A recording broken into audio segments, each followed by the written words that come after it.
Hermanos, buenos días. Los saludo en el nombre del Señor. Quiero invitarlos a abrir las Escrituras al libro de los Hechos.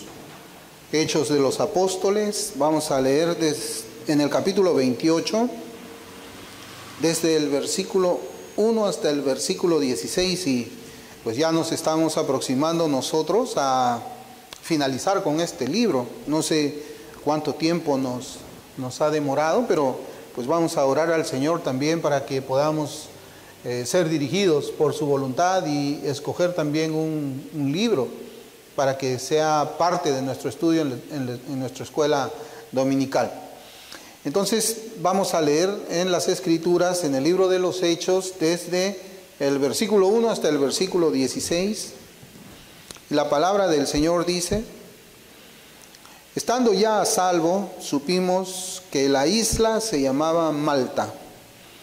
Y los naturales nos trataron con no poca humanidad, porque encendiendo un fuego nos recibieron a todos a causa de la lluvia que caía y del frío. Entonces, habiendo recogido Pablo algunas ramas secas, las echó al fuego, y una víbora, huyendo del calor, se le prendió en la mano. Cuando los naturales vieron la víbora colgando de su mano, se decían unos a otros: ciertamente este hombre es homicida, a quien escapado del mar, la justicia no deja vivir. Pero él, sacudiendo la víbora en el fuego, ningún daño padeció. Ellos estaban esperando que él se hinchase o cayese muerto de repente. Mas habiendo esperado mucho y viendo que ningún mal le venía, cambiaron de parecer y dijeron que era un dios. En aquellos lugares había propiedades del hombre principal de la isla, llamado Publio, quien nos recibió y hospedó solícitamente 3 días. Y aconteció que el padre de Publio estaba en cama, enfermo de fiebre y de disentería, y entró Pablo a verle, y después de haber orado le impuso las manos y le sanó. Hecho esto, también los otros que en la isla tenían enfermedades venían y eran sanados, los cuales también nos honraron con muchas atenciones, y cuando zarpamos nos cargaron de las cosas necesarias. Pasado 3 meses nos hicimos a la vela en una nave alejandrina que había invernado en la isla, la cual tenía por enseña a Cástor y Pólux. Llegados a Siracusa, estuvimos allí 3 días. De allí, costeando alrededor, llegamos a Regio, y otro día después, soplando el viento sur, llegamos al segundo día a Puteoli, donde, habiendo hallado hermanos, nos rogaron que nos quedásemos con ellos 7 días, y luego fuimos a Roma, de donde, oyendo de nosotros los hermanos, salieron a recibirnos hasta el foro de Apio y las 3 tabernas. Y al verlos, Pablo dio gracias a Dios y cobró aliento. Cuando llegamos a Roma, el centurión entregó los presos al prefecto militar, pero a Pablo se le permitió vivir aparte con un soldado que le custodiase. El Señor bendiga su palabra.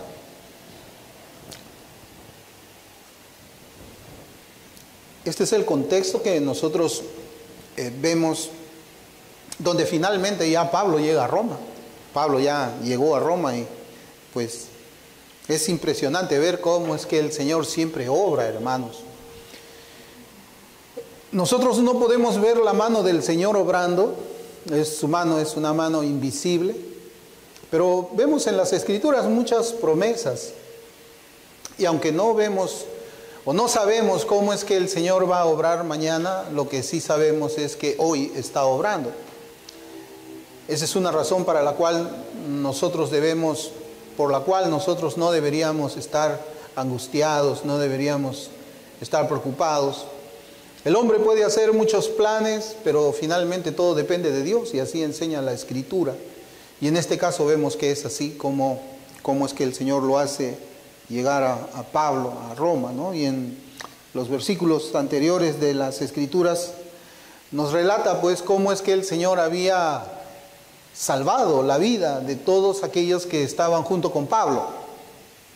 Ellos habían encallado, la nave había naufragado, se había golpeado, había quedado destruida, ¿verdad? Y Lucas comienza recordando pues este milagro que preservó la vida de 276 personas, así dice la Escritura, hombres que fueron salvados por medio, como yo les digo, de un naufragio,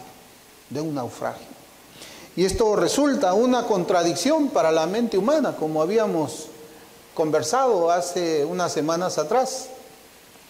Es algo inconcebible para la mente humana decir, vamos a estrellarnos con la nave para que todos podamos ser salvados. Eso había sido la indicación del Señor por medio del apóstol Pablo. Le dijo que ninguna persona de la nave saliese y todos iban a vivir. Evidentemente que si algunos iban a salir, ya habíamos visto de que Pablo siempre iba a sobrevivir, pase lo que pase, pero no sabíamos qué es lo que iba a pasar con los demás, con los otros que no eran parte del Pablo y sus amigos, ¿no? Seguramente que iban a fallecer, porque Pablo tenía que llegar a Roma. Iba a llegar a Roma porque el Señor le dijo que iba a llegar a Roma. Y eso iba a ocurrir sí o sí. Bueno, por medio del naufragio, pues, iban a ser salvados, ¿no? Lo normal, la mente humana, cuando se ve en una situación así, ¿qué es lo que piensa? Piensa de una manera racional, piensa usando el sentido común, usa sus ojos, hace una evaluación de la situación, mira sus posibilidades y después que mira sus posibilidades, escoge la que le parece la que le va a salvar de tal situación, ¿no? Que para el caso cuando se está hundiendo una nave, ¿cuál es? Recurrir a los botes salvavidas, en grupos de 30, 20, no lo sé, pero eso es lo que el hombre piensa. Pero Dios había pensado de una manera distinta. Nadie vaya a los botes salvavidas. Yo los voy a salvar, pero si ustedes se quedan aquí y de alguna manera los incrédulos confiaron también en la palabra de Pablo. Eso nos enseña que los pensamientos de Dios no son iguales a nuestros pensamientos. Los pensamientos de Dios están acá en la Biblia. Y es allí donde nosotros tenemos que ir a buscar su voluntad. Lo que a mí me extraña y verdaderamente debe de preocuparnos a todos nosotros es que muchas veces nosotros no vemos las cosas desde los principios de las Escrituras, no vemos los mandamientos, sino que a veces nos dejamos un poco arrastrar por el pensamiento secular en muchas cosas,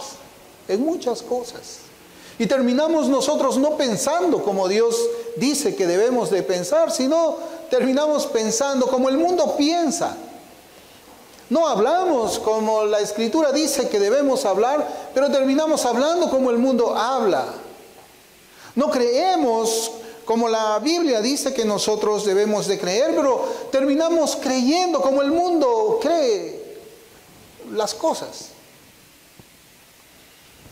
Bueno, Cristo había prometido que ninguna persona iba a morir en tanto que nadie abandone el barco y Él cumplió su promesa. Es tremendo, ¿verdad? Cumplió su promesa. Contra todo pronóstico, contra todo pensamiento racional, Dios cumple sus promesas. Estas palabras nos enseñan pues que las promesas de Dios desafían lo imposible. Una mente humana diría, no, es imposible que ustedes se salven, si el barco se estrella van a morir, es imposible. Pero para Dios no hay nada imposible, absolutamente nada. Las promesas de Él se cumplen sí o sí, y los creyentes hacemos bien en creerlas, en aferrarnos a ellas, aunque al mundo le parezca locura. Y ciertamente que muchas veces le va a parecer locura, ¿no? Vemos ahora la actitud de los habitantes de la isla de Malta. La Escritura nos enseña así, en el versículo 1 del capítulo 28, que ellos habían llegado. Y acá nosotros vemos muchas situaciones que deben de resaltarnos, ¿no? Deben de resaltar nuestra vista. De repente vamos a resaltar también nuestras Biblias, vamos a posiblemente marcar algo más. Ellos llegan a la isla de Malta y vemos ahí la actitud de esas personas. Imagínense ustedes, ellos llegan allá posiblemente por el ruido de esa embarcación que está destrozada, ¿no? Se habrá escuchado un ruido muy fuerte. ¿Qué ha pasado? Alguien debe haberse alertado de ese naufragio. Vemos una actitud, como dice la Escritura, de no poca humanidad. Pero nosotros vivimos en tiempos contrarios. A mí me impresiona mucho cómo es que las cosas han cambiado, y posiblemente me van a escuchar decir esto muchas veces, en los últimos 30 o 40 años. Estos habitantes de Malta, cuando vieron que estos hombres estaban naufragados, estaban en medio de la lluvia, estaban mojados, estaban cansados, no estaban heridos, pero estaban cansados después de todo lo que ellos habían hecho. Ellos se acercan a ayudarles. Hoy día no es así. Yo recuerdo mucho, y seguro usted también habrá visto en las noticias, cuando hubo un accidente de un ómnibus de turismo que se volcó cuando estaba visitando el Cerro San Cristóbal. No sé si ustedes se acordarán, se volteó. ¿Para qué se acercaban las personas al lugar del accidente? ¿Para ayudar?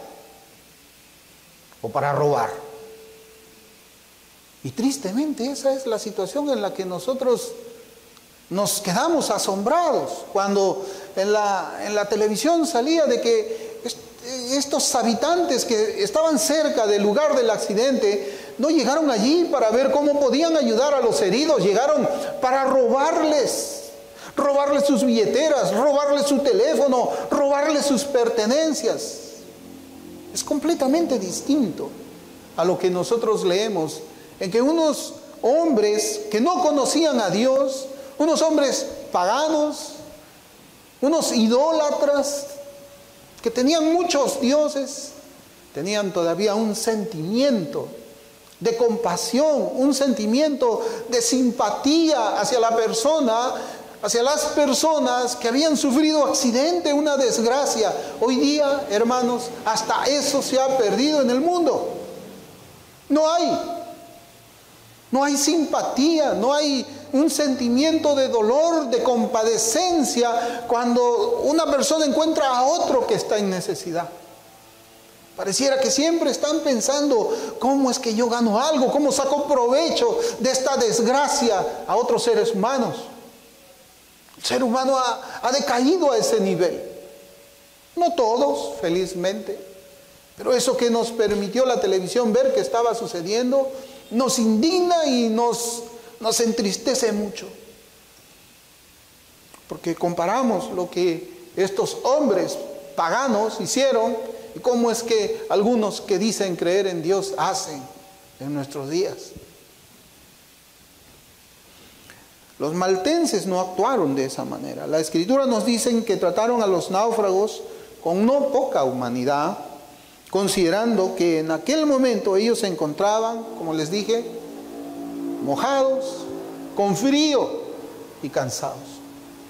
Matthew Henry hace este comentario de esta parte. Él dice: Dios puede hacer que los extraños sean amigos en la angustia. Quienes son despreciados por sus maneras acogedoras suelen ser más amistosos que los más educados. Y la conducta de los paganos o de las personas calificadas de bárbaros condena a muchos en las naciones civilizadas que profesan ser cristianas. Sí, esta actitud que nosotros vemos condenan la actitud de muchos que aún dicen que han profesado la fe cristiana, que dicen que son cristianos, que leen sus Biblias. Y acá vemos, como yo les decía, que el comentarista les llama bárbaros a los maltenses. ¿Por qué les llama de esa manera? Porque ellos no hablaban griego.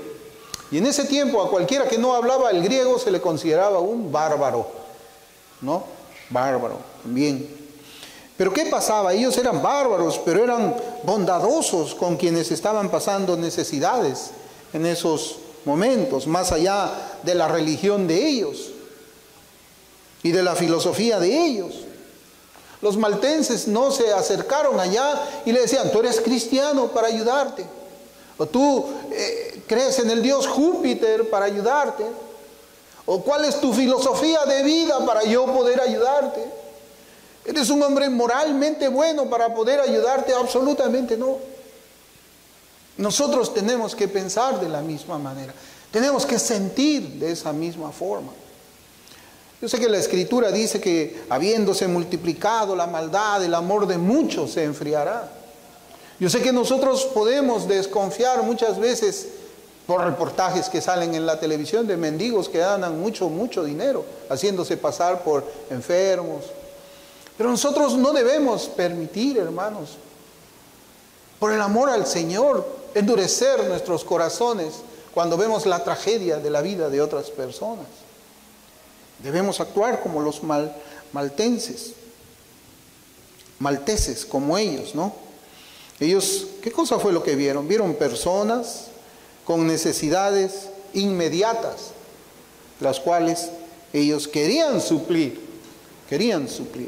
Y es interesante, hermanos, porque uno después dice, ¿y estos hombres que no conocían a Dios, cómo es que conocían la misericordia? ¿Cómo es que conocían la bondad? ¿Por qué? ¿Cómo es que ellos podían compadecerse? ¿Saben? Porque Dios de alguna manera ha creado al hombre con ciertos valores en su corazón. De tal manera de que aun cuando no conocen la Escritura, ellos entienden lo que son los afectos. Aún uno puede dolerse de ver el dolor en otro. Puede llorar cuando ve el llanto de otro que ni siquiera conoce. Cuando nosotros vemos que alguien está gozoso, está contento, feliz, nosotros también nos gozamos de la felicidad de otro. Ese es el ser humano. El ser humano ha sido creado de esa manera por el Señor. Ha sido creado, ¿no? A tal punto de que a veces nosotros podemos ver algunas películas y cuando vemos la desgracia de una persona en la película, lloramos. Cuando vemos que una persona va a ser atravesada por una flecha, nosotros nos movemos como que si la flecha fuese a caernos a nuestro cuerpo. Es la simpatía que Dios ha hecho, pero encontramos, hermanos, que eso ya hasta se está perdiendo. El pecado ha avanzado tanto en estos días que verdaderamente nos sorprende la conducta humana. Y estos malteses nos deben hacer recordar a nosotros que no solamente somos seres humanos creados a la imagen y semejanza de Dios, que deberíamos tener esos sentimientos de compasión hacia el prójimo, sino deben recordarnos que nosotros somos más. Somos más no por nosotros mismos, sino porque Cristo nos ha salvado y ha puesto su Espíritu Santo dentro de nosotros. ¿Cómo somos nosotros? Pues cuando vemos al prójimo en una necesidad que podemos suplir en ese momento. ¿Cómo somos? Le preguntamos primero cuál es su fe. ¿Tú eres cristiano para ayudarte? ¿Eres ateo? ¿Qué eres tú? Dime, para ayudarte. Hermanos, nosotros no podemos actuar así. Ellos tal vez no podían hablar el griego, pero sus buenas obras hablaban mejor. Sus buenas obras. Bien, desde el versículo 3 ahora vemos que el apóstol Pablo ocupa una escena principal en este relato, ¿no? Desde el versículo 3. Pablo es presentado también como un hombre que tiene una disposición, porque la Escritura nos enseña a nosotros cómo es el carácter de un cristiano cuando nos relata la manera como es que Pablo actuaba en todo esto. Pablo participaba, fíjense, en las acciones necesarias de aquel invierno. Pablo no decía, bueno, yo soy un preso, yo me voy a quedar aquí sentado, hagan ustedes lo que tienen que hacer, traigan las ramas y para yo poder calentarme. Absolutamente no. Pablo lo que estaba haciendo era recoger leña. Él estaba participando en la tarea de todos, en esas acciones necesarias para mantener el fuego que les daba calor, porque ellos estaban en invierno. Y eso nos dice que cuando hay que trabajar en los deberes comunes, hay que trabajar como cristianos. Esto también nos enseña que un hombre que obra haciendo el bien, ¿qué es lo que nos enseña? Es algo tremendo, yo lo veía así. El hombre que está haciendo el bien, porque Pablo cuando va a recoger leña, wow, estaba actuando él en un propósito bueno, calentar a los demás, traer calor a todos los náufragos. Y él estaba haciendo el bien cuando estaba recogiendo esas leñas. ¿Pero qué nos enseña esto? Que cuando obramos haciendo el bien, también podemos ser víctimas, por decirlo de una manera, de una calamidad. En ese momento en que Pablo se acerca a la leña para recogerla y llevarla al grupo, para que el grupo esté caliente, salta una víbora y le muerde la mano. Le muerde la mano. Bueno, nosotros somos llamados a no juzgar según las apariencias, porque los malteses estaban juzgando según las apariencias de lo que hemos leído. Nosotros debemos siempre juzgar con justo juicio. Esa es la mente del cristiano. Eso es lo que nos hace a nosotros distintos de los demás, diferentes al mundo. Nosotros no nos dejamos arrastrar por una corriente de pensamiento. Nosotros cuando vemos las noticias no lo recibimos todo y lo creemos así fácilmente. Nosotros cuando escuchamos las murmuraciones no las recibimos para repartirlas otra vez. ¿O sí?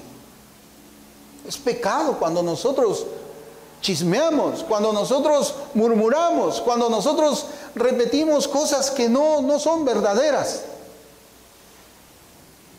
Nosotros somos distintos. Dice la Escritura que tenemos la mente de Cristo. Dice la Escritura que somos guiados por el Espíritu Santo. El creyente es una persona distinta aquí en la tierra. Distinta. Muchas veces puede ser único en su ciudad.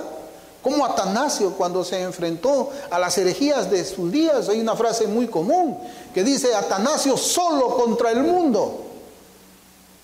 Solo contra el mundo. Por eso es que los malteses estaban juzgando ahí según las apariencias. Ellos decían: wow, le picó una víbora. Mira, se escapó de aquí, de este naufragio, pero la justicia lo alcanzó. Ahí está, le picó la víbora, debe ser culpable. Debe ser culpable ese hombre. No se escapó de la justicia, ahí está la justicia divina. Cuando uno juzga con las apariencias, ¿cómo puede tener esos pensamientos, verdad? Ahora, y nosotros juzgamos también así, según las apariencias, o juzgamos con justo juicio. Pero vemos acá de que el Señor es fiel a su promesa. Pablo tenía que llegar a Roma y le pica una víbora a pocos kilómetros, ya no estaba muy lejos el de Roma, y vemos que le muerde una víbora venenosa, un animal cuyo veneno es letal.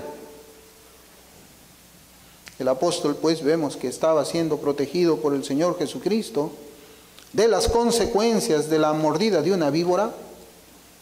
Pero vemos también luego de que Pablo es utilizado, aparece como el medio que Dios utiliza, el instrumento de Dios para sanar a los demás que estaban con él, o a los demás que eran traídos a él. Pero ¿qué pasa, hermanos, cuando nosotros vemos de que a Pablo le muerde la víbora y no le pasa nada? ¿A qué pasaje de la Escritura nos hace recordar nosotros? Hay un pasaje, está en Marcos, capítulo 16, versículos del 15 al 18. Y yo voy a leerlo. ¿Por qué? Porque lo que nosotros observamos aquí es el cumplimiento de las promesas que Cristo hizo a sus apóstoles y a los primeros cristianos. En Marcos capítulo 16, versículos del 15 al 18 dice: y les dijo: id por todo el mundo y predicad el evangelio a toda criatura. El que creyere y fuere bautizado será salvo, mas el que no creyere será condenado. Mire, y dice: y estas señales seguirán a los que creen. En mi nombre echarán fuera demonios, hablarán nuevas lenguas, tomarán en las manos serpientes, y si bebieren cosa mortífera no les hará daño. Sobre los enfermos pondrán sus manos y sanarán. Hermanos, ¿ustedes saben cómo es que ha sido interpretado este pasaje los últimos 100 o 120 años? Los últimos 120 años ha sido malinterpretado. En los Estados Unidos de América hay una denominación, o habían denominaciones muy familiares a ellas, donde en los cultos estaban llevando una urna, podemos llamar una especie de una piscina de vidrio que tenía serpientes ahí.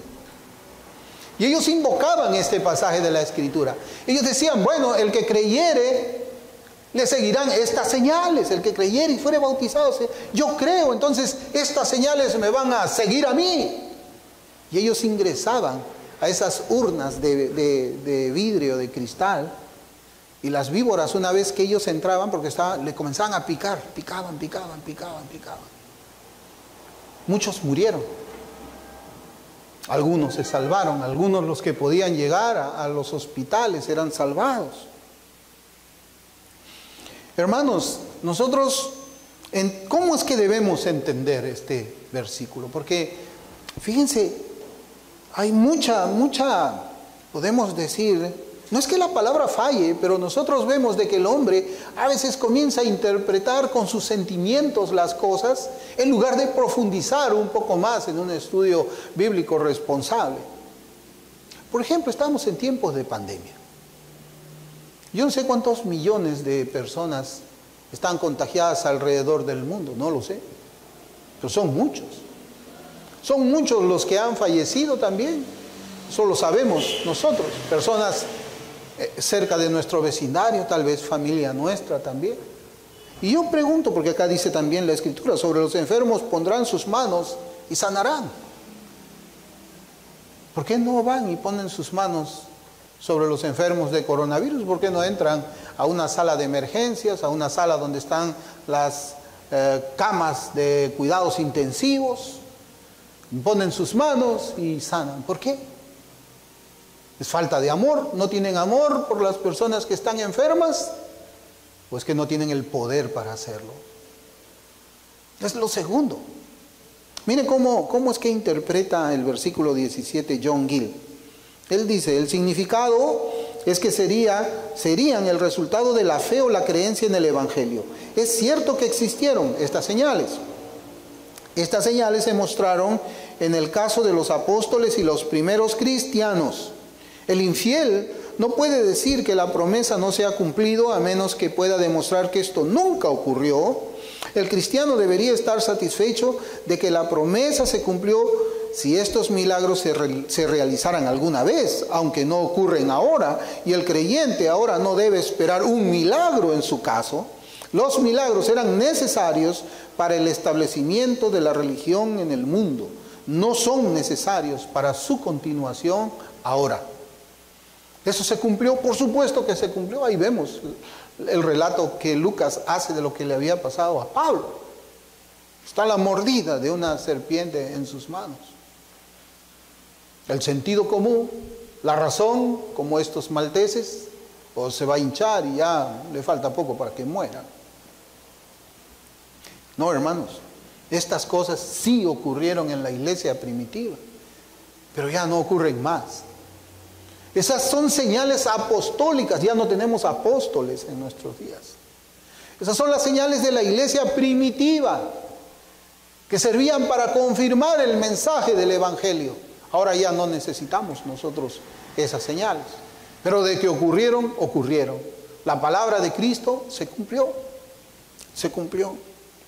Y yo les decía de que es interesante la forma en que el mundo piensa acerca de las pruebas por las que también atravesamos nosotros los creyentes. Cuando los naturales vieron a la víbora colgando de la mano del apóstol, ellos pensaron que este era un criminal, se había salvado del naufragio, pero finalmente fue alcanzado por la justicia. Ellos pensaban que verdaderamente existía una ley de la retribución. El castigo alcanza al malo y la recompensa alcanza al bueno. Ellos pensaban que Pablo era un criminal que merecía morir por ser un criminal. El hecho de que él estaba preso les hacía suponer a ellos que era un criminal. Existe la ley de la retribución. El hombre entiende que existe la ley de la retribución. Eso es lo que nos enseña aquí. El que hace lo malo, ¿qué le pasa? Muerte. Y al que hace lo bueno, una recompensa. El mensaje del Evangelio trata de eso. Cuando nosotros predicamos el Evangelio, tenemos que hablarlo de esta forma. Tenemos que hablar de la ley de la retribución, la paga del pecado. La retribución del pecado es ¿qué cosa? Muerte, muerte eterna. Por eso es necesario arrepentirse de los pecados, porque la justicia divina sí le va a alcanzar. No va a ser una mordida de víbora, va a ser el castigo eterno del alma en el infierno. Las personas entienden, hermanos, entienden el sentido de la retribución. Y tenemos que predicarles el Evangelio llevando ese sentido de la retribución, de al que hace el malo se le paga con mal y al que hace lo bueno se le da una recompensa, en las palabras del Evangelio. En las palabras del Evangelio. Luego, fíjense cómo es que ellos cambian de opinión. Primero dicen, este hombre es un criminal, le alcanzó la justicia. Pero cuando ellos vieron que el apóstol no moría como consecuencia de la mordida mortal, esa mordida venenosa, ahora creyeron que él era un Dios. ¿Cómo es el ser humano, no? Primero creían que era un criminal, 10 minutos después dicen, este es un Dios. Es increíble cómo piensa el ser humano, cómo rápidamente las apariencias lo hacen llevar de un pensamiento a otro. Ellos no tenían un discernimiento de que, esto ha sido la promesa de Dios. Dios le está cuidando a este hombre. No, ellos se fueron, es un Dios.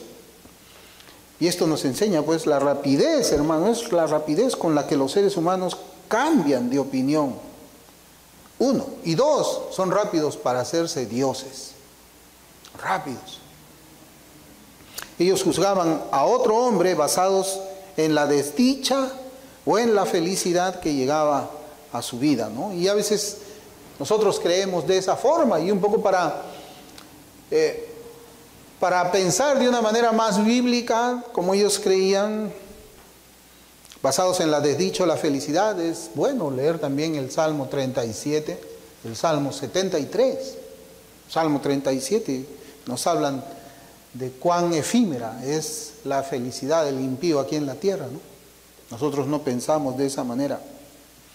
Vemos también en el versículo 7 que aparece también en escena un hombre llamado Publio, cuyo ese nombre se traduce más o menos como popular, o él era el primero de todos los habitantes de Malta, o sea, era una persona distinguida, era un hombre prominente en su pueblo, en su ciudad, y él tenía un padre que estaba enfermo.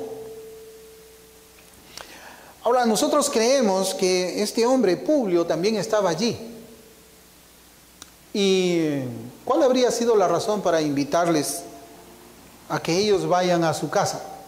La Biblia no nos dice que Publio le haya pedido al apóstol que vaya para su casa porque él también consideraba a Pablo como un Dios. No dice eso. Y lo invitaba con la finalidad de que atendiera a su padre que estaba enfermo. Tampoco dice eso. Lo que la Escritura nos enseña es que Publio los invita a su casa por un sentir de hospitalidad que él guardaba en su corazón. Los malteses eran hombres hospitalarios, eran hombres que tenían compasión de las desdichas de otro. Y miren cómo es que en la providencia de Dios, Publio también invita a su casa al apóstol Pablo sin saber que eso iba a traer bendición a su vida, bendición a su vida, bendición a su familia. El relato nos dice que el apóstol entró a ver al enfermo, ni siquiera pidió permiso, no le preguntó a Publio nada, él solamente se dirige a la habitación donde estaba el enfermo y posiblemente movido también por la desgracia en la que se encontraba el padre de aquella persona que estaba actuando de una manera misericordiosa. Dice la Escritura que él oró por él, le impuso las manos e inmediatamente fue sanado. Esa es la bendición. Nosotros también, cuando seamos recibidos por la hospitalidad de otras personas, debemos abrir nuestras bocas para hablar la palabra de Dios. Aun cuando nos invitan cristianos a sus casas, hermanos, yo procuro hablar siempre la palabra del Señor. Procuro hablar el Evangelio, los efectos del Evangelio, para que ellos sean confrontados en sus vidas contra lo que la Escritura enseña. Yo hago eso en las oportunidades que a mí me ha tocado salir a otros lugares. Hablo el Evangelio, aun cuando son creyentes. La sanidad en nuestros días, como vemos, descansa en la voluntad soberana de Dios. Allí es donde descansa. Aunque verdaderamente debemos interceder por aquellas personas que están atravesando enfermedades en sus cuerpos, recordándonos como cristianos que la primera necesidad de una persona es la sanidad de su alma y luego la sanidad de su cuerpo. Eso es lo primero, ¿no? A veces en estos días se piensa distinto. Primero es la sanidad del cuerpo. Acá no se nos relata que el apóstol haya predicado el Evangelio en aquella casa, no dice. Pero debemos estar seguros que la oración, porque sí nos enseña, la oración hecha por el apóstol Pablo debe haber causado intriga en los corazones de quienes le escucharon. Invocar al Dios que tiene el poder para sanar y salvar, al Dios verdadero. Pablo nunca invocó a ninguno de los dioses que estaban en esas ciudades.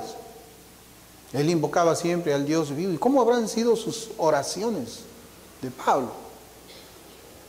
La Escritura también nos enseña que aquellos se quedaron 3 meses en Malta. 3 meses. Muy posiblemente esto era debido a que el clima no era propicio para que pudiesen levantar las anclas y darse a la mar, ¿no? Y esto también nos enseña algo. Aunque Pablo tenía la promesa que iba a llegar a Roma, aunque Pablo había visto cómo Dios había de alguna manera mantenido a flote la nave en medio de olas, en medio de vientos, él no se atreve a tentar a Dios. Pablo no dice, vamos a subir, vámonos, no importa que las olas estén golpeando la nave, vamos, Dios me está protegiendo. Nosotros también tenemos que ser muy cautos, muy precavidos, no tentar a Dios en nada, no tentar a Dios en nada. ¿Y esto qué cosa era? Yo me había puesto a contar, no sé, espero no equivocarme, pero esta era la tercera embarcación en la que Pablo subía hacia su camino a Roma. Era un viaje muy accidentado, muy difícil, ¿no? Hay un dato que nos trae aquí la Biblia, y es que esa embarcación tenía por enseña Cástor y Pólux. ¿Quiénes eran Cástor y Pólux? Eran dioses que se creía que eran los hijos gemelos de Júpiter. Y eso estaba delante de la nave, ¿no? Dice que estaba allí, puesto delante de la nave. Y estos dioses, Cástor y Pólux, se consideraban como los patrones de los marineros. Y ellos serían lo que hoy se conoce en el horóscopo como Géminis. Géminis, ¿no? Géminis habla de 2 mellizos. Esto sería Cástor y Pólux, ¿no? Bueno, nosotros sabemos que un ídolo no es nada. Nosotros sabemos de que es Dios quien nos guarda, es Dios quien nos protege, es Dios quien guarda esa embarcación y absolutamente ningún otro Dios. Los creyentes sabemos eso, ¿no? Cuando Pablo y sus acompañantes llegan a Puteoli, un lugar que quedaba en la bahía de Nápoles, conocido por sus pozos o fosas, y también porque en aquel lugar estaba construido el famoso templo de Júpiter, de Serapis. Allí ellos encuentran hermanos cristianos. Es algo, hermanos, que a mí me llama mucho la atención, ¿no? Porque eran unas tierras muy idólatras, pero el Evangelio ya había llegado por allá, fíjense. En medio de una ciudad donde estaba levantado, y dicen de que ese templo, ¿no? Era algo extraordinario porque la construcción no estaba hecha conforme, podemos decir, a la arquitectura romana, sino más parecido a una arquitectura asiática. No era común, no era algo normal, era distintiva en algo, diferente a las otras, ¿no? Y la Escritura nos informa que los hermanos de aquel lugar rogaron a Pablo y a los otros hermanos para que se quedaran con ellos 7 días.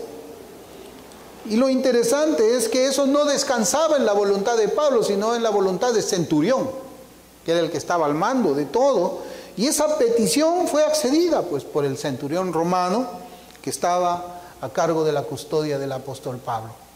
Es tremendo cómo Dios obra, ¿no?, en los corazones de los incrédulos. El centurión no era cristiano. El centurión no le preguntó en ningún momento acerca de la fe que profesaba Pablo, aunque lo escuchaba. No nos dice la Escritura que este hombre se había convertido al Señor.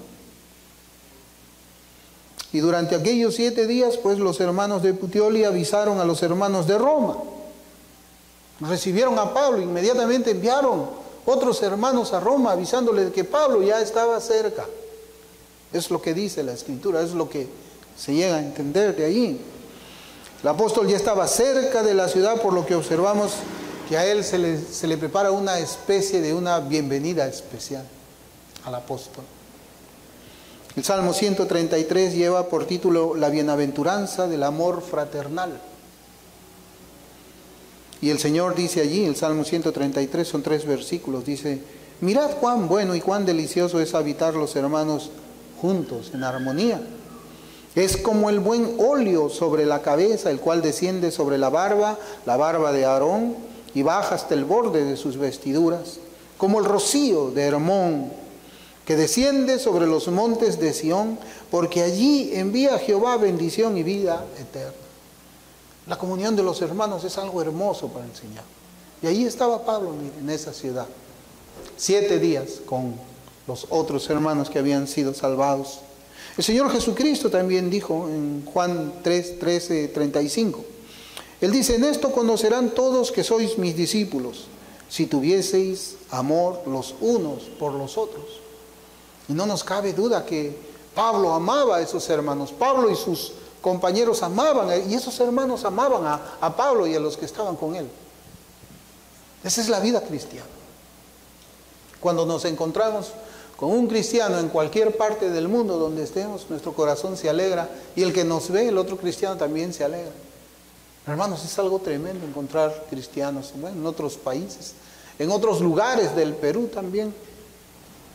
En Hechos 28:15, la palabra de Dios dice que el apóstol dio gracias a Dios y cobró aliento. Toda la travesía accidentada que había tenido de alguna manera había afectado el espíritu de Pablo. Es cierto, hermanos, nosotros somos humanos todavía. Nos desalentamos posiblemente, no nos desesperamos, pero como personas humanas sufrimos muchas veces. No somos de palo, no somos de piedra, somos seres humanos. Lo que tenemos que vigilar siempre es de que esos sentimientos no lleguen al límite de los pecados que el Señor no quiere. No debemos estar afanados. Pero a veces nos encontramos que nos preocupamos por un familiar que está enfermo, un amigo, un hijo, un padre. Nos angustiamos. Oramos con angustia en nuestros corazones. Y le pedimos al Señor que en esa situación difícil en la que podamos encontrarnos, no solamente de enfermedad, pero en estos tiempos principalmente de enfermedad, que el Señor traiga paz a nuestro corazón, que aumente nuestra fe, ¿no? Somos humanos. Y aunque yo veía ahí, hermanos, que Pablo, ¿no?, también dice acá que él cobró aliento, pero Pablo, él había visto la manera milagrosa en que el Señor había obrado en su viaje a Roma desde su partida, desde Jerusalén, pero él igual necesitaba cobrar aliento, a pesar que había visto la mano de Dios. Necesitaba cobrar aliento, y la comunión con otros hermanos en la fe fueron usados por el Señor para ese fin. Y para eso es que nosotros nos reunimos aquí también. Yo sé que cuando lo hacemos por medio de la tecnología, bueno, podemos vernos. Pero hermano, cuando estamos acá nosotros podemos consolarnos, podemos llorar con los hermanos que están llorando, podemos ministrar a los hermanos que están sufriendo. Ese es el propósito de esta comunión que tenemos unos con otros y todos nosotros con el Señor. No hay nada que pueda reemplazar a los cristianos que se reúnen en un solo lugar, como lo hacemos nosotros ahora. Esta comunión nos ayuda a cobrar aliento en medio de tantas noticias malas que podemos recibir. Es bueno la comunión de los hermanos. Es bueno. Y la Biblia, pues, nos dice de que aquellos hermanos que habían recibido a Pablo en Roma, la Biblia no nos dice el nombre de quiénes eran los que estaban recibiendo al apóstol, pero yo pensaba principalmente en Aquila y Priscila, ¿no? Posiblemente ellos estuvieron allí también para animar a Pablo. Pablo, el hombre que escribió 13 epístolas, el hombre que subió al tercer cielo, el hombre que escuchó palabras inefables que ningún otro hombre había escuchado, el hombre que estuvo delante de la misma presencia del Señor. Ahora los hermanos a ese hombre estaban consolándole. Estaban consolándole. No existe el supercristiano. No existe. La iglesia, Juan Calvino decía que la iglesia era como una madre, la madre iglesia, porque de ella salía la leche espiritual del púlpito, pero también el amor de una madre, de un padre, era expresado en los sentimientos de los cristianos unos por otros. Y acá vemos pues al apóstol Pablo viendo a otros hermanos en la fe en una ciudad lejana de su natal Jerusalén. Y debía haber asombrado a Pablo de la manera en que Dios obra, porque el evangelio se había expandido hasta la gran Roma, que era considerada en aquellos días como la capital del mundo, la gran metrópoli. Ahí había llegado el evangelio. Él no plantó la iglesia de los romanos, no lo plantó. Y nuestro interés también debe ser hacer llegar el evangelio a cada lugar donde la providencia del Señor nos lleve. A cada lugar, hermanos, tenemos que abrir nuestras bocas y enseñar del Señor. Pablo llegó a Roma luego de muchas dificultades en el camino. Cristo cumplió su promesa, no de la forma en que podíamos esperar nosotros, o el mismo Pablo, pero lo cumplió. Pablo ahora estaba en Roma. Isaías 55:8 dice, porque mis pensamientos no son vuestros pensamientos, ni vuestros caminos mis caminos, dice Jehová. Y aquí hay otro pasaje en Ageo 2:4 dice, pues ahora Zorobabel, esfuérzate, dice Jehová, esfuérzate también Josué, hijo de Josadac, sumo sacerdote, y cobrad ánimo, pueblo todo de la tierra, dice Jehová, y trabajad, porque yo estoy con vosotros. Yo estoy con vosotros, dice Jehová de los ejércitos.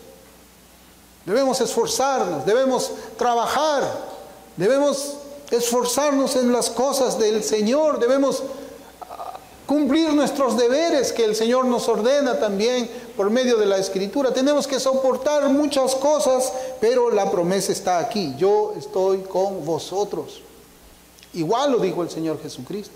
Yo estoy con vosotros hasta el fin del mundo. Y Pablo sabía que Dios estaba ahí. No lo veía, no veía su mano, pero él veía las circunstancias, cómo el Señor las movía, y entendía que Él siempre está delante de la presencia del Señor. Cristo nos ha hecho una promesa a todos y cada uno de nosotros también. Mateo 28:20 dice, enseñándoles que guarden todas las cosas que os he mandado, y he aquí, yo estoy con vosotros todos los días hasta el fin del mundo. Amén. Está con nosotros, así como estuvo con Pablo. Así como lo guardó a Pablo, el Señor nos está guardando a nosotros. Nos protege. Él también está con nosotros, hermanos, sin importar las circunstancias que nos rodeen. Creo que esta es una enseñanza para aferrarnos más a las promesas del Señor, creerlas, hacerlas nuestras y caminar con más fe en estos tiempos de dificultad. Vamos a orar.